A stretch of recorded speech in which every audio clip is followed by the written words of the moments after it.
bienvenida a nuestro programa, licenciado Rolando Emanuel Jiménez. Licenciado, buenos días, bienvenido a PAB. Muy buenos días, José Elías, y buenos días al público que siempre te escucha. Quiero volver a retomar el diálogo o el tema que estaba dialogando hace unos minutos con Huida Rodríguez en torno a la situación de los Estados Unidos, el choque racial que se está dando, que parece ya escalarse a otros niveles y que plantea que allá el problema está bastante distante de estar resuelto, o por lo menos como muchos quisieran tener, incluso llevando a que la gente que rodea al presidente entienda de que están vulnerables y tienen que tomar medidas de precaución. ¿Cómo ve usted esto, licenciado? Sí, José Elías, esto que está ocurriendo no es poca cosa. Y hay que hacer un poquito de historia para entender esto, ¿no? Estados Unidos, pues, se funda por las emigraciones que hay de Europa, que trajeron todos esos conflictos ancestrales. Y fundan entonces una sociedad que está fundada en el trabajo esclavo, trabajo de negros esclavos y de otras razas y nacionalidades. Y cuando ellos entienden que tienen problemas ya insalvables con la corona inglesa, declaran la guerra en el 1776 bajo una serie de principios que estaban floreciendo en aquella época de la igualdad de los seres humanos, que somos blancos y que somos protestantes, o sea, un tipo de ser humano, y en los principios de la limitación del poder del rey, ¿verdad? Y ahí es que viene el ordenamiento constitucional para establecer unas limitaciones en el poder del gobierno y unas libertades civiles. Pero esto estaba reservado exclusivamente en esa época, 1776, para los blancos con propiedad. Toma entonces casi 100 años el que se pelee la guerra de secesión. En el año 1865 el norte gana la guerra y decreta, ¿verdad? El armisticio, ¿verdad? Decreta la liberación de los esclavos, y todo esto da base entonces a un proceso bien dramático que para los pelos cuando tú lo lees, de cómo, a pesar de que se elimina la institución de la esclavitud, se mantienen todas las restricciones y limitaciones y falta de derechos de las poblaciones afroamericanas de los Estados Unidos durante un siglo también, porque no es hasta la década de los 60 que se aprueba la legislación de derechos civiles que está vigente hasta este momento, y que luego de haberse aprobado en la década de los 60 todavía al día de hoy no está resuelto el problema. Así que como tú ves, este problema del racismo está enraizado desde la propia fundación de los Estados Unidos, a pesar de estar basado en un ordenamiento de separación de poderes para evitar la tiranía, un ordenamiento donde se establecen unas limitaciones al gobierno y una carta de derechos. Eso no ha funcionado, y lo que estamos viendo en estos días, ¿verdad? Esta semana pasada, y seguirá, porque el problema no ha habido ninguna propuesta de solución, que es una de las situaciones que agrava el problema. La administración no está proponiendo una solución. ¿Qué hacer? Una mesa de reconciliación, un llamado a reformar el ordenamiento policíaco. No hay ninguna propuesta.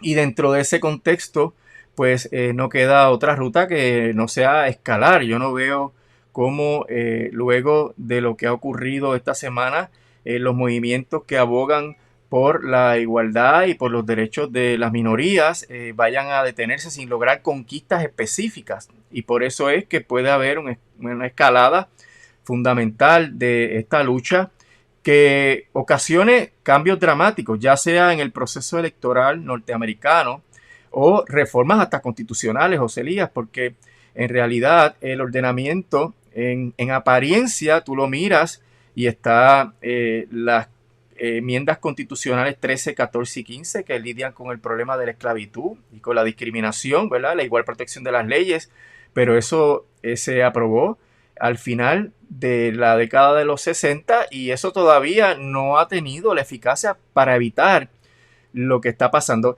La subida al poder de Donald Trump vino meramente a visibilizar, ¿verdad? A mí me gusta mucho una cita de este actor norteamericano Will Smith, que dice que el racismo no es que está surgiendo ahora, es que lo estamos filmando ahora, ¿no? Con la prevalencia de los teléfonos móviles con cámaras de video, pues ahora se ve con mayor frecuencia lo que ocurre día a día en la calle. Tú puedes ser una persona que te gusten los pájaros y estás en el Central Park y viene alguien a acusarte falsamente para que venga la policía y tal vez te arreste o te asesine.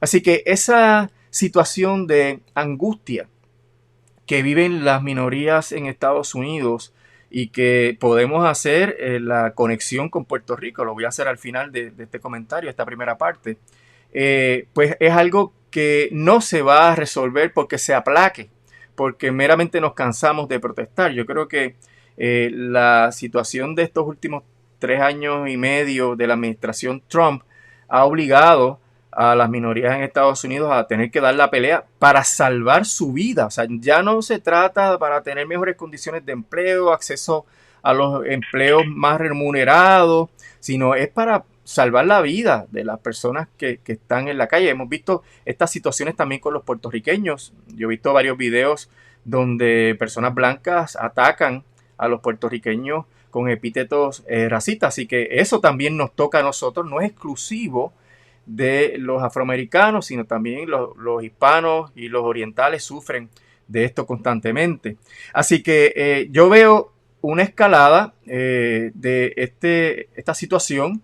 Están tratando de criminalizar la protesta, viste que quieren decretar que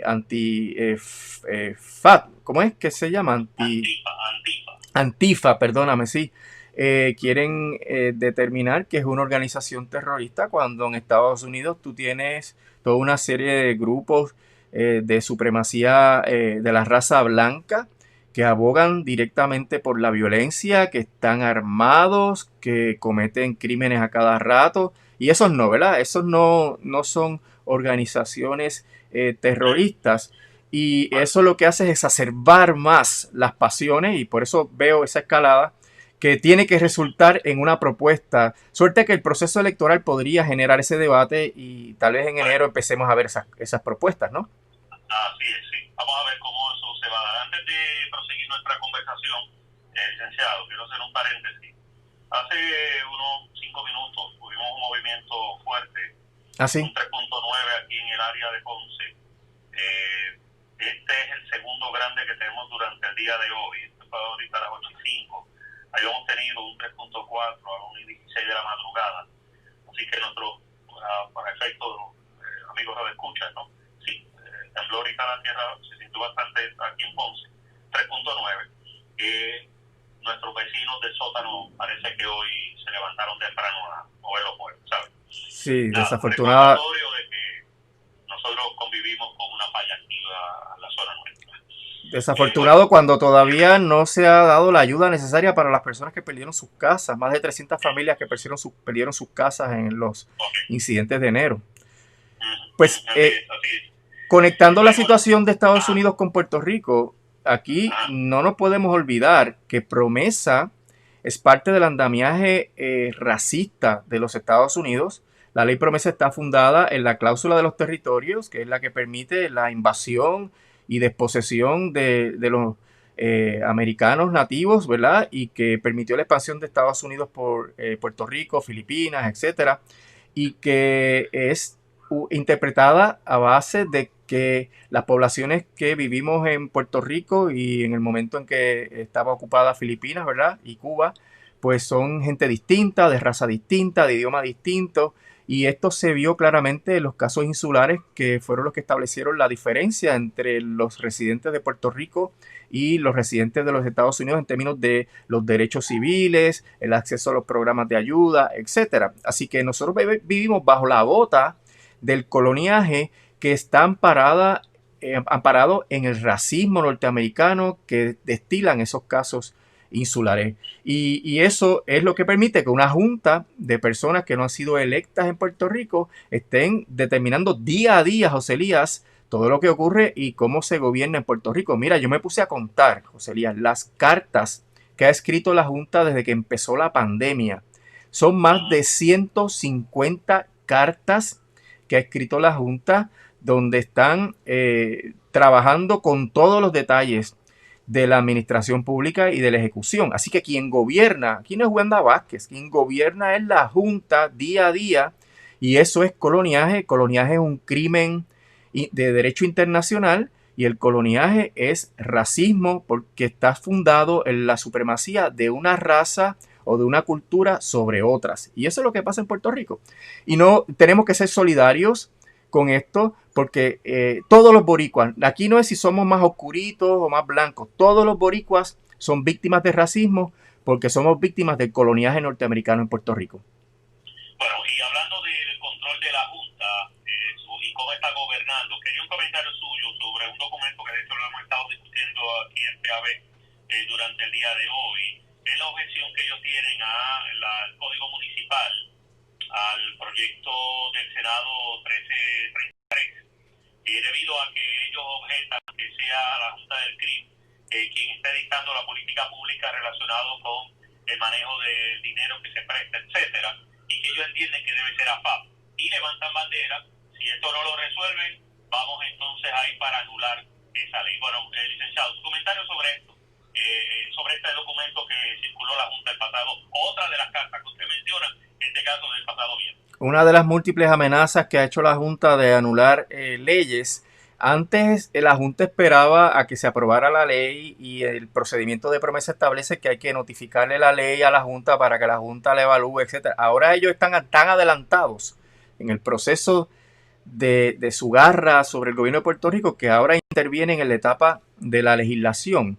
Y aquí lo que ocurre es que AFAF siempre ha estado en juntilla con la Junta. AFAF es la organización gubernamental que sustituyó al Banco Gubernamental de Fomento y que es el asesor financiero del gobierno y representa al gobierno en los casos de título 3 y siempre han estado en una situación de pitcher y catcher con la Junta. El proyecto de Código Municipal quiere delegarle al CRIM, que está controlado, su inmensa mayoría son alcaldes de Puerto Rico, pues quieren darle a esos alcaldes el poder de establecer políticas financieras que actualmente pertenecen a FAF.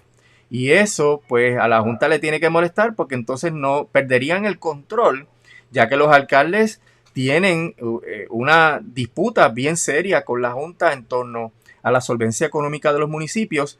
Y si se autoriza esa ley para que sean los alcaldes en el CRIM los que determinen la política financiera de los municipios y los préstamos y todo el servicio a la deuda, pues entonces pierden el control. Y ahí es que yo veo la situación. La Junta quiere mantener su control sobre AFAF para que no haya diferencias entre lo que piensa la Junta y la política financiera que se le implante a los municipios.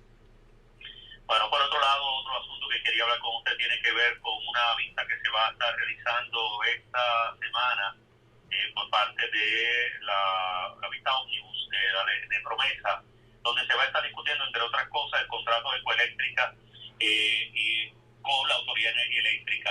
Usted en el pasado me había hablado sobre cómo ese contrato, entre otras cosas, atentaba contra lo que son las proyecciones de establecer una mayor cantidad de generación eléctrica por energía renovable. Correcto. Pero básicamente de la importancia de esta vista Omnibus y claro está lo que tiene que ver con ese contrato. El problema del calentamiento global es un problema fundamental que tiene Puerto Rico porque somos una isla que si sigue calentándose el planeta van a seguir aumentando los niveles de los océanos y vamos a perder gran parte de nuestro territorio nacional, así que nos tiene que importar.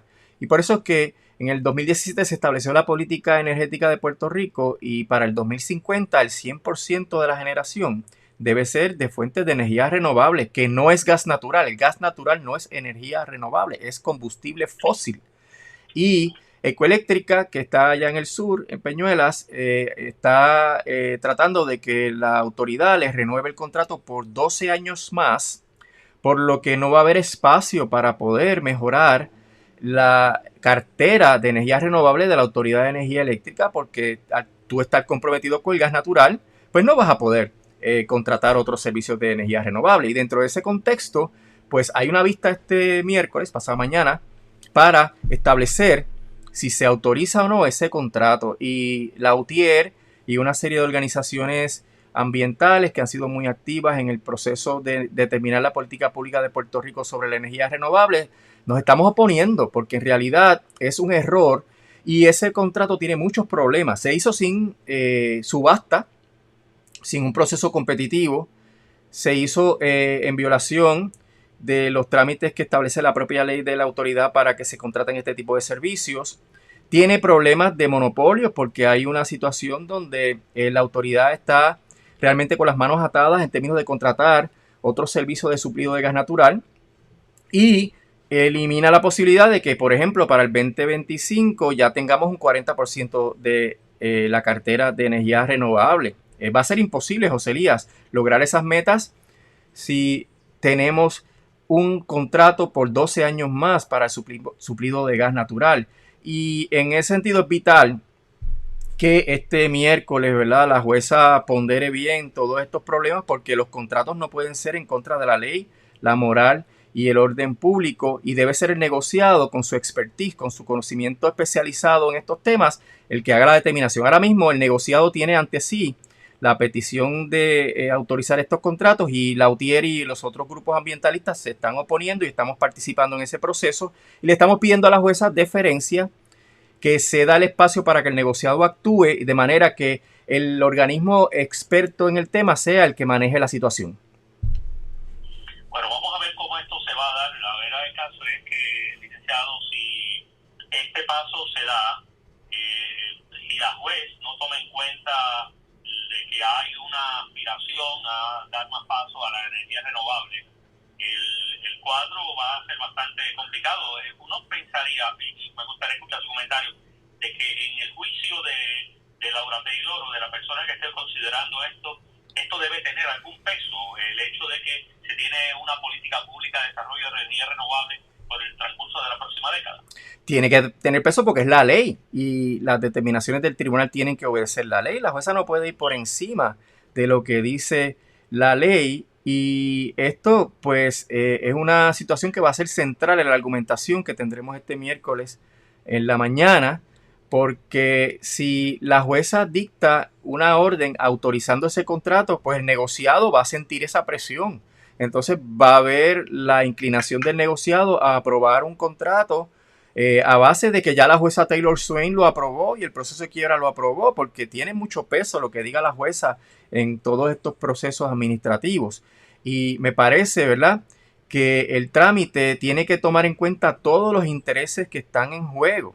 Está en juego la situación de calentamiento global, está en juego el costo de la energía, porque el gas natural está sujeto también a los vaivenes del mercado internacional, y los aumentos del costo del gas natural se están previendo ya, a la luz de que en los cálculos que hacen las agencias reguladoras del gas natural estiman que en los próximos años va a haber un aumento en el costo del gas natural, y eso lo vamos a tener que pagar nosotros acá. Así que hay muchos factores que la jueza debe tomar en cuenta, y que por ende debe de darle la oportunidad al negociado de que haga una determinación apropiada sobre eso. Si la jueza se adelantara el miércoles y aprobara esto, yo creo que el negociado va a sentir mucha presión, que podría dar base a una aprobación prematura de este contrato.